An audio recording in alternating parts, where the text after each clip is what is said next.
I also think that he is shrewd when it comes to politics. I don't like the optics of going down to Mar-a-Lago and kissing the ring. John Fetterman became the first Democratic senator to head down to Mar-a-Lago. Here's what he said Thursday ahead of his trip. What do you plan on talking about with your president? Well, yeah, I'm asking to be named the Pope of Greenland.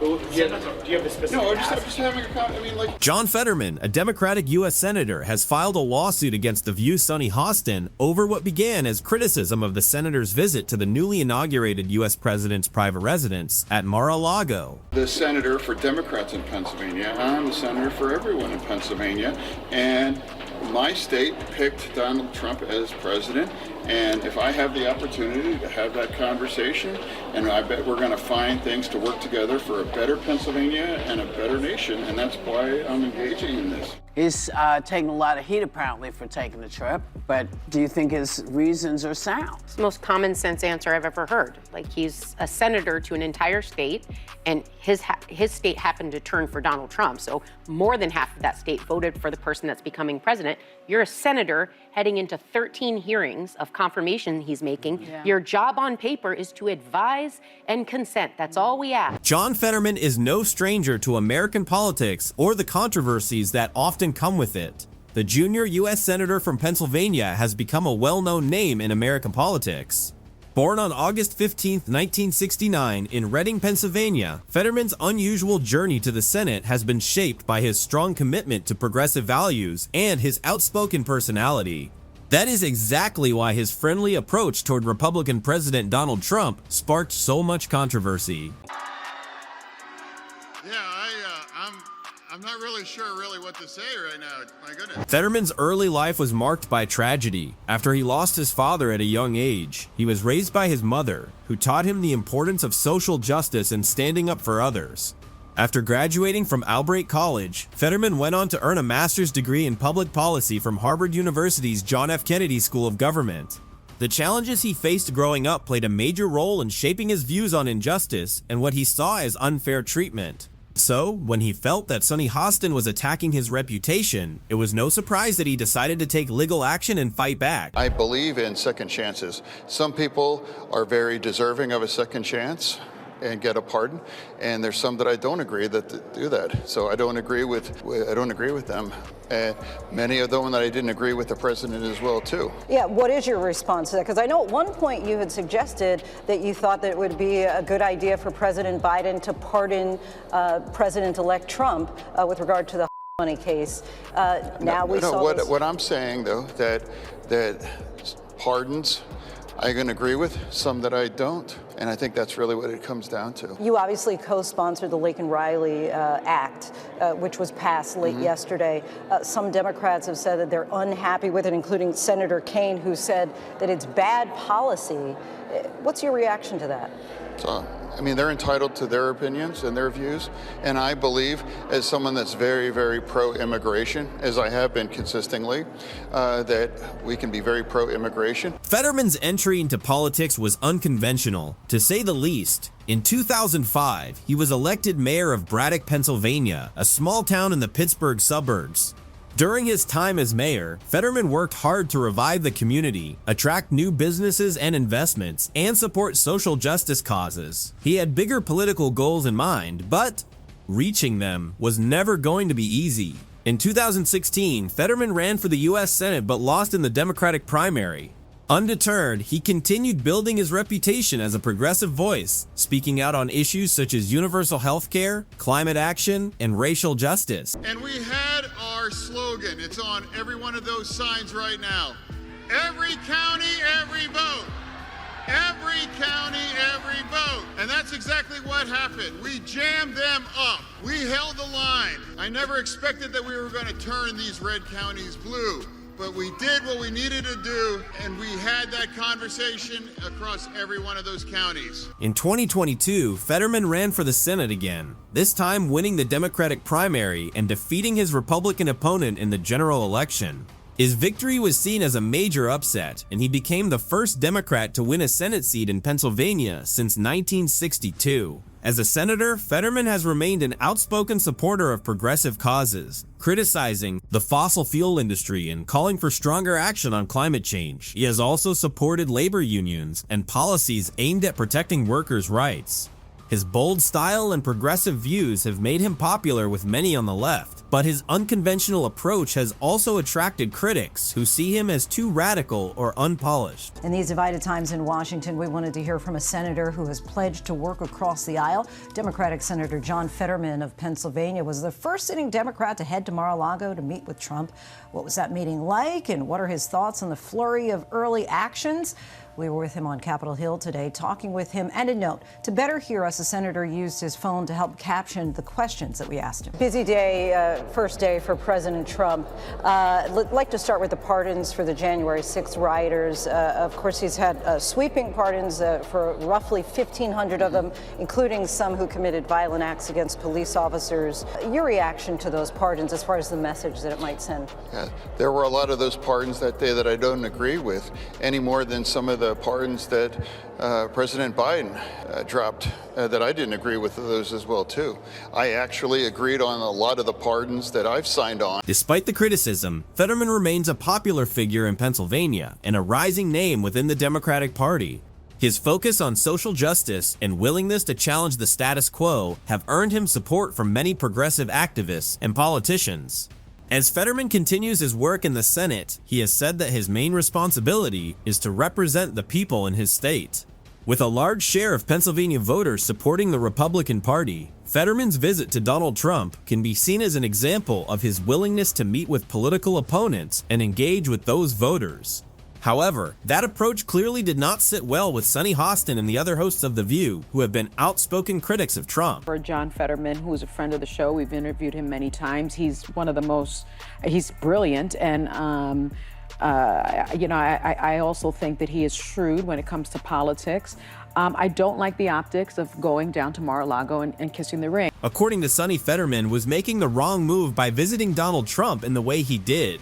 She described his actions as kissing the ring, making it clear just how strongly she disapproved of seeing a Democratic politician show any kind of friendliness toward Trump. He should have been in Washington already because he should have been transitioning with his team, but he has refused to sign the GSA agreement. The main reason Sonny Hostin has clashed with John Fetterman is his recent public support for Donald Trump. Sonny has been openly critical of Trump for years.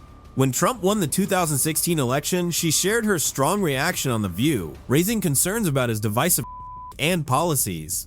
Since then, she has continued criticizing Trump's actions, especially on immigration, healthcare, racial justice, and social issues.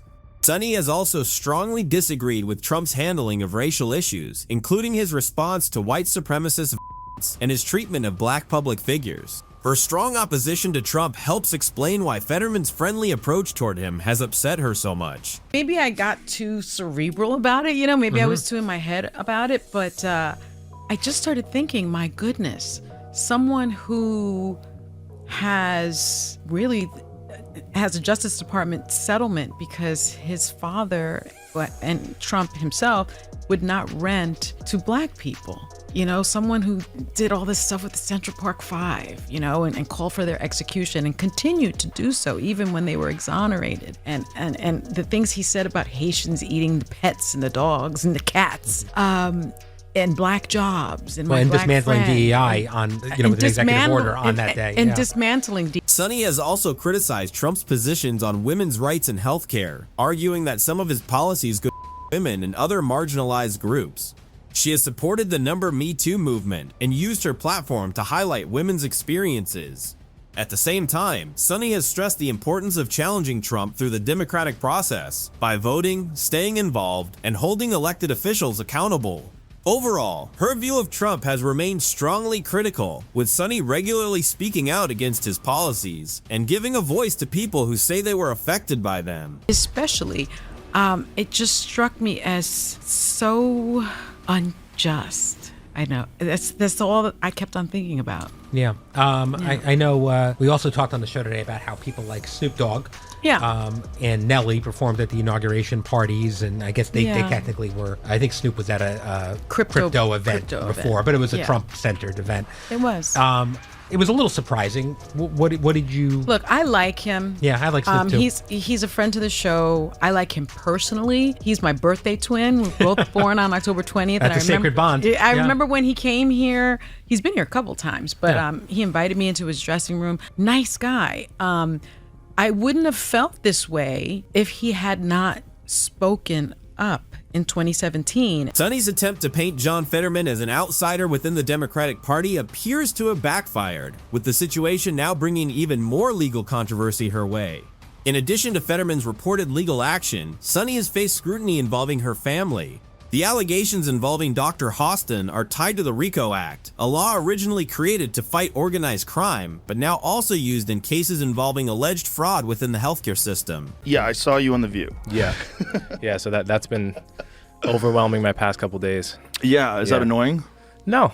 No? No. I mean, it's just when I was on there, I really had no idea how it was going to land with the audience. So I just went in there, did my thing. I had no idea what to expect. I didn't know who Sonny Hostin was. I actually still really don't know. According to the lawsuit, Dr. Hostin and his associates allegedly ran a scheme to take advantage of insurance companies. The claims include performing unnecessary surgeries and billing insurers for procedures that may not have happened. The allegations reportedly involved insurance providers covering taxi, Uber, and Lyft drivers. This case goes beyond a simple legal dispute, raising bigger questions about weaknesses in healthcare and insurance systems. Both industries are facing scrutiny, as critics ask how alleged practices like these could continue without being stopped for so long. I mean, it is a rabies-infested hen house. And at the same time, it seemed like the most interesting part was their audience seemed to be on my side. Yes. Yes. And that's their audience. Yes. Well, their audience is not really their audience. Their audience is a group of people they bring in to watch television shows.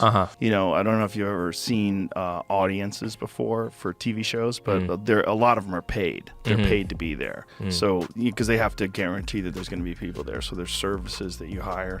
And when the show gets really, really popular, you know, like Letterman or something like that, obviously it has its own fan base. One of the most noticeable parts of this controversy is Sonny's silence. Usually outspoken on major issues, she has not publicly addressed the allegations, leaving viewers wondering why.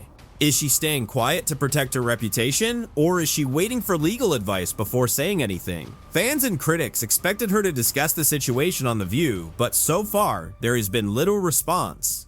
Her silence has fueled speculation online, with some people questioning whether there is more to the story than she has revealed. So I wasn't expecting necessarily for her to kind of try to ambush me in that way and attack my character in that way. And I responded to it in the moment, as I do. And I didn't expect it to go as viral as it did, but... The lawsuit alleges that Dr. Hostin was part of a network that received financial incentives for recommending or performing unnecessary arthroscopic surgeries. While these minimally invasive procedures are common, the claims suggest that some may not have been medically needed. For patients, allegations like these can be deeply troubling. Imagine trusting a doctor to put your health first, only to learn that financial interests may have influenced your treatment. If proven true, the impact could be serious, both physically and emotionally. After last week, we learned that Sonny's husband, Dr. Emmanuel Hostin, was named in a lawsuit filed by American Transit Insurance Company. He's one of 200 people named in this lawsuit, and they are accusing him of filing fraudulent insurance claims and also getting kickbacks from them. And it's a very serious crime. In fact, it's one of the largest, if not the largest, RICO case in New York's history, and they're seeking $450 million. And Sonny and her husband, they are fighting back. They've hired legal eagle Mark Garagos to help them fight this case, and they're claiming that this is completely baseless. They're naming lawsuits that American Transit has been involved in, and they're essentially saying that it's a money grab. And they're also going to countersue for millions of dollars, $5 million plus, if they don't withdraw the suit and if they don't issue a public apology. This case is bigger than one person or family. It highlights deeper problems in the healthcare system, where profit can sometimes come before patient care.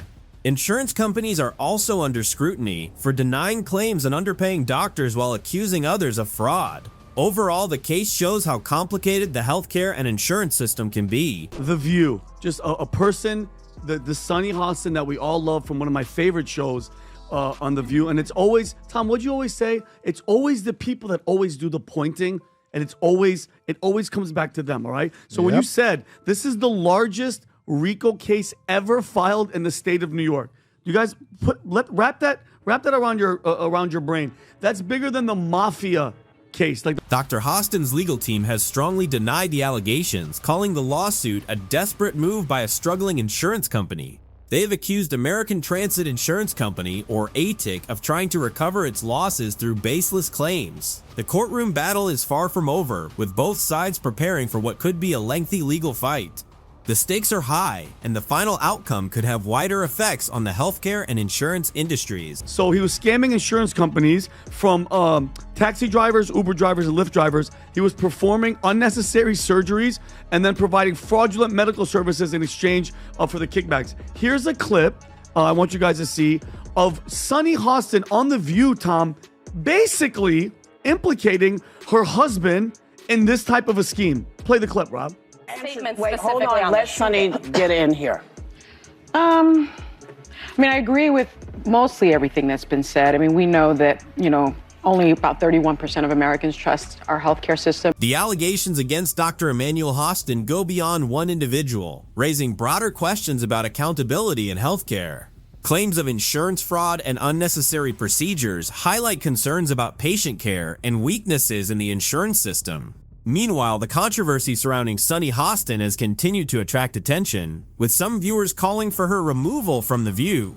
Fetterman's clash with Hostin has also sparked debate about divisions within the Democratic Party and whether its members are truly united.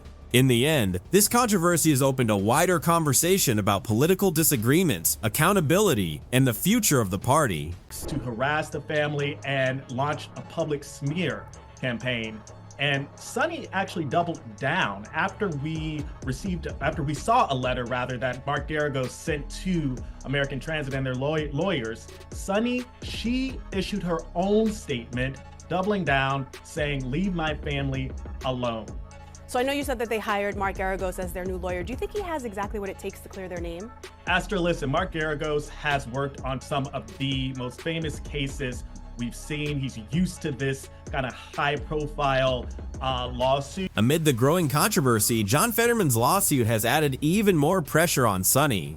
Some critics believe the situation could eventually put her position on The View at risk, while MAGA supporters have welcomed the development after years of hearing Sunny criticize Donald Trump and Republicans. They argue that the controversy raises questions about double standards and accountability in the media. Whatever happens next, the situation is a reminder that public figures can face serious consequences when controversy follows them. Don't forget to like and subscribe for more updates on this story. Thanks for watching.